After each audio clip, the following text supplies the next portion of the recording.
Shalom, peuple de Dieu. Je voudrais en cet instant partager avec vous une courte parole de la part du Seigneur. J'ai un message très important. Un message que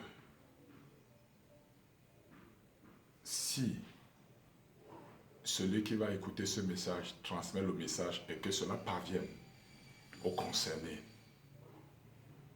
il y aura une délivrance. Mais d'abord, avant de partager la vision que le Seigneur m'a donnée, j'aimerais lire un passage dans le livre d'Amos, chapitre 3, à partir du verset 5. La Bible dit ceci: l'oiseau tombe-t-il dans le filet qui est à terre sans qu'il y ait un piège? Le filet se lève-t-il de terre sans qu'il n'y ait rien de pris?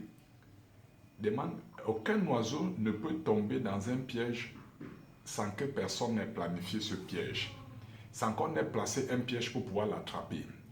Et il y a une âme qui se trouve maintenant en danger.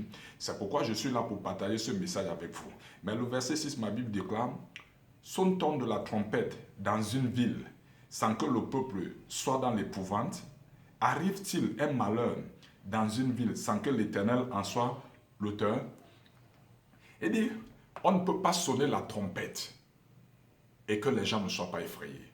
Donc toi qui écoutes ce message, s'il te plaît, transmets ce message afin que des vies soient sauvées, afin qu'une âme soit sauvée quelque part. Il dit que arrive-t-il aussi le malheur dans une ville sans que l'Éternel en soit l'auteur? C'est-à-dire que quand cela ne vient pas de l'Éternel, ça peut échouer. Et je suis là comme prophète de Dieu pour annoncer une nouvelle, une bonne nouvelle à quelqu'un. Que Dieu veut te délivrer, Dieu veut te racheter de tous les pièges de la sorcellerie, de tous les pièges de la méchanceté, de tous les pièges du poison, de la mort prématurée, au nom puissant de Jésus. Le verset 7, il dit ceci: car le Seigneur l'Éternel ne fait rien sans avoir révélé son secret à ses serviteurs, les prophètes. Et je suis là comme prophète de Dieu pour révéler quelque chose. La nuit, le Seigneur m'a donné une vision concernant un ancien sportif international.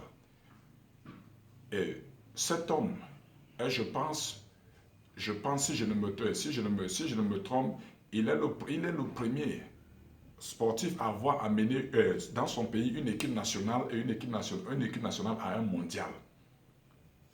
Il est le premier de son pays à avoir amené une équipe nationale à un mondial. Et ce sportif, je ne sais pas pour quelle raison, aujourd'hui il est en retraite, mais il est entraîneur. Il est très critiqué, très accusé, très combattu. De ceci, des ont dit ses frères et son environnement. Et j'aimerais parler à ce sportif. Le Seigneur m'a montré ta vie en danger. Les personnes veulent t'ôter la vie. Mais tu es prévenu pour que tu ne puisses pas tomber dans ce piège. Il y a deux plans. Il y a deux plans. Le premier plan, c'est le plan du poison. Que s'ils échouent de t'empoisonner, et ce poison ne sera pas un poison lent. S'ils échouent de t'empoisonner, c'est là la deuxième arme qu'ils vont utiliser, c'est la sorcellerie. Alors, s'il vous plaît, si vous recevez ce message, faites parvenir ce message à un concerné. C'est un entraîneur d'un pays de l'Afrique centrale. Ils étaient au mondial dernier. S'il te plaît, coach, fais très attention à toi. C'est le moment de commencer à prier. Si tu n'avais pas l'habitude de prier, prie le Seigneur. Commence à invoquer le Seigneur afin que le Seigneur t'épargne. Mais je prie pour toi que le projet qu'on a pour ôter ta vie va échouer au nom de Jésus. Les forces du mal autour de toi, les forces de l'ennemi autour de toi, les jaloux qui ne veulent pas te voir aller de l'avant, les jaloux qui ne veulent pas te voir continuer à entraîner cette équipe, échouent au nom de Jésus. Je prophétise que ton âme soit préservée. Je prophétise que ton âme soit préservée, que ta vie soit préservée de toutes sortes de morts prématurées au nom puissant de Jésus. Shalom, shalom.